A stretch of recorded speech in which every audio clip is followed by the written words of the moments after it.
अस्सलाम वालेकुम, मैं हूँ आपका होस्ट मियां उमर और आप देख रहे हैं प्रोग्राम जंगल के मुहाफ़िज़।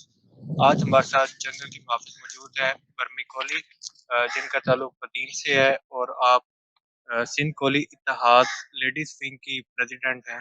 अस्सलाम वालेकुम। वालेकुम सलाम। सबसे पहले आपसे जानेंगे कि आपका ताल्लुक कहाँ से है? आजकल आप कहाँ पर हैं और क्या कर रही हैं? यहाँ मेरा ताल्लुक बदीन से है और अभी तो मैं फ़िलहाल कराची में रह रही हूँ क्योंकि यहाँ जो मेरे पापा हैं वो वहाँ यहाँ पे काम करते हैं। इसलिए फ़िलहाल मैं अभी भी यहाँ पे ही रिहाइश पज़ीर हूँ। मेरा ताल्लुक बदीन से सिंध से है। सही। आपका ताल्लुक बदीन से है तो आपसे जानेंगे बदीन के वेदर के बारे में कि वहाँ का मौसम किस तरह का है? बदीन का इलाका किस तरह का है?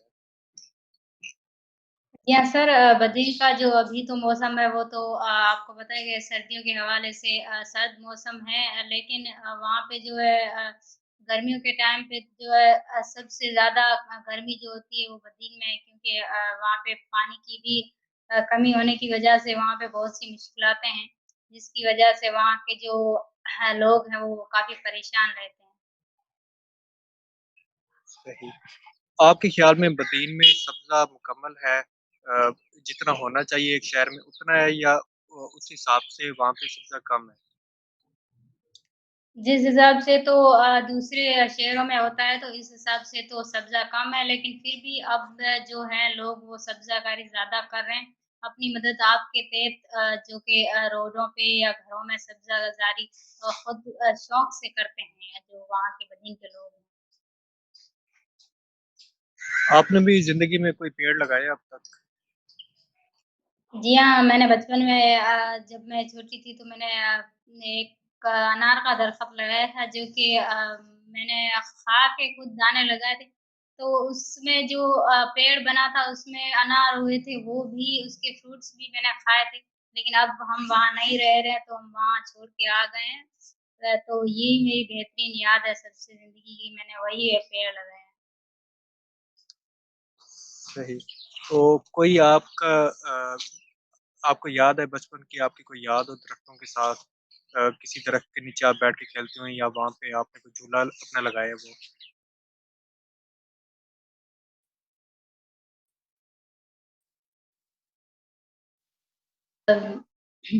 गर्ल्स थी छोटी-छोटी तो हम वहाँ पे खेलते भी थे और मैंने वहाँ पे झूला भी बाँधा था, मुझे अब तक याद है वो मेरी ज़िंदगी की सबसे बेहतरीन याद है। क्या हुकूमत की तरफ से भी बदीन शहर में कोई शजरकारी मुहिम कोई की गई है जिसको मतलब आपने देखा हो कि जी ये हुकूमत की तरफ से की गई है या फिर मुसलसल हर साल होती रहती है वहाँ पे? हुकूमत की तरफ से तो ख़ास ध्यान नहीं दिया जा रहा है क्योंकि वहाँ के जो पार्क्स हैं वो भी ध्यान ना देने की वजह से तबाह हो रहे हैं। तो वैसे शहरी जो है वो अपनी मदद आपके तहत सब्ज़ागारी कर रहे हैं जिसकी वजह से अब काफ़ी बेहतरी आ गई है। तो मेरे ख़्याल से गवर्नमेंट को भी जो ये तबाह होते हुए बागात हैं और वहाँ के जो पार्क्स हैं जो पहले खुशहाल थे अब उसपे ध्यान ना होने की वजह से जो कि तबाहकारी का शिकार है, तो मेरे ख़्याल से हुकूमत को उन पे ध्यान देना चाहिए। आपके ख़्याल में बदीन की जो अवाम है वो सब्ज़े से मोहब्बत रखने वाली है या फिर उनमें अभी इतनी दिलचस्पी नहीं हुई जितनी होनी चाहिए? जी सर देखें कि जिसको शजरकारी से मोहब्बत होती है, तो वो अपने घर में भी दरख़्त लगाते हैं और दूसरे लोगों को भी अ, इसकी तरफ राग़िब करते हैं। मेरे ख़्याल से मैं भी वहाँ थी, तो मेरे अब्बू को भी बहुत शौक था दरख़्त लगाने का। हमने अपने प्लॉट में भी दरख़्त लगाए थे। तो वहाँ की जो अवाम है, वहाँ खेती-बाड़ी ज़्यादा करती है।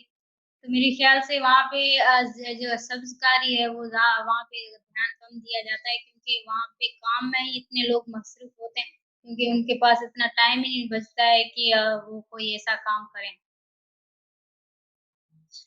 आपने कोई सोचा हुआ है कि आप बदीन में एक कोई इस तरह की मुहिम चलाएँ वहाँ पे लोगों को सब्ज़े की तरफ लेकर आएँ, दरख्तों की तरफ लेकर आएँ कि ज़्यादा से ज़्यादा दरख्त लगाएँ क्योंकि दरख्त लगेंगे ज़ाहिर-सी बात है वहाँ पे रोज़गार भी पैदा होगा, फ्रूट वाले प्लांट्स भी होंगे लोगों को फ्रूट्स भी मुहैया होंगे। इसके अलावा सब्ज़ियाँ भी काफ़ी होती हैं काफ़ी सारे दरख्तों पे। आपने कोई अभी तक कुछ इस बारे में सोचा है?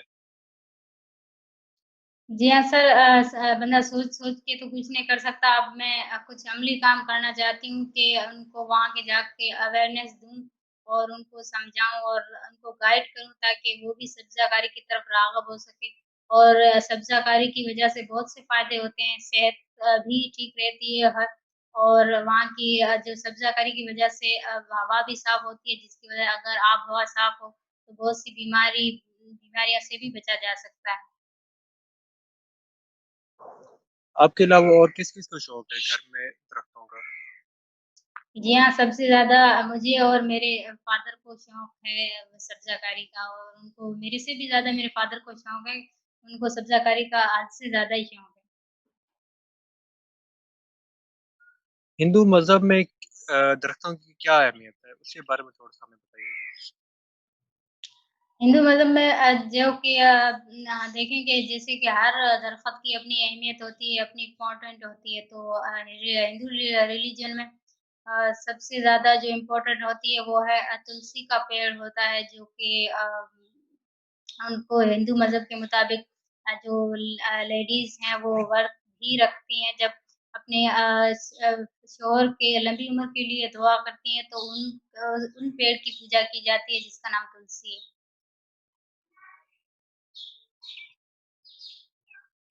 सही। एक पीपल के बारे में भी मैंने इस तरह का सुना हुआ है कि उसकी भी पूजा वग़ैरह शायद की जाती है। उसके बारे में अगर आपको कुछ इल्म हो तो उसके बारे में भी हमें बताइएगा। जी हाँ, पीपल का पेड़ भी बहुत अहमियत का हामिल है क्योंकि वहाँ पे लेडीज़ लोग अक्सर देखेंगे उस पेड़ से पेड़ की पूजा भी करती हैं और उनमें से ऐसे भी हैं जो मुझे भी आज तक नहीं मालूम। वैसे वहाँ के जो हिंदू लेडीज़ हैं वो सबसे ज़्यादा जो हिंदू रिलीजन में जिस पेड़ की अहमियत है, वो है तुलसी और दूसरा है पीपल का पेड़। सही। बहुत शुक्रिया आपका कि आपने वक़्त दिया हमें। एंड में आप हमारे देखने वाले नाज़रीन को क्या पैगाम देना पसंद करेंगे? जी हाँ, एंड में हम ये पैगाम देना चाहती हूँ कि सब्ज़ाकारी की तरफ ध्यान दें और सब्ज़ाकारी में बहुत से फ़ायदे हैं। सब्ज़ाकारी की वजह से आब-हवा साफ़ होती है और आब-हवा साफ़ होती है तो बहुत से जो जंगली जीवत हो या कोई परिंदे हैं, उनको भी बहुत सा फ़ायदा होता है और इंसानों को भी इसमें बहुत से फ़ायदे हैं। तो सब्ज़कारी की तरफ ध्यान दें, ये बहुत ही अच्छी आदत है। बहुत शुक्रिया आपका कि आपने हमें वक़्त दिया है। इसी के साथ आपसे इजाज़त चाहेंगे। अल्लाह हाफ़िज़। अल्लाह